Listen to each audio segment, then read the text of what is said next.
Good morning guys. ঘুম থেকে উঠে বেরিয়ে পড়লাম চিংড়ি মাছ আনতে। 9:30 বাজে। এখনই ঘুম থেকে উঠলাম একটু আগে। দেখা যাক ব্যাঙ্গালোরের চিংড়ি মাছ কত কীরকম রেট আছে। একটু যেতে হবে, একটু ডিস্টেন্স 4-5 কিলোমিটার। এই এসছি বাইক পার্কিংয়ে, বাইকটা নিতে। আমার পঙ্কিরা দাঁড়িয়ে আছে, অনেক জার্নিং করছে বেটা। দেখা যাক। সেই কলকাতা থেকে বাই রোড বাবু এসছে ব্যাঙ্গালোরে, অনেক মেহনত করছে বুঝতে পারছি। দেখা যাক আজকের মর্নিং লুক।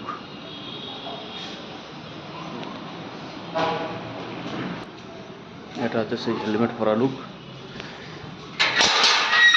বেরিয়ে পড়বো চিংড়ি মাছটা আনতে।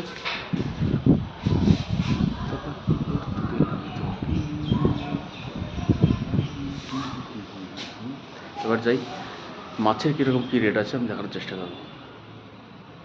আজকে গলাটা একটু বসে গেছে, যার জন্য ঠিকমতো কথা বলতে পারছি না। চলো বাই বাই, টাটা।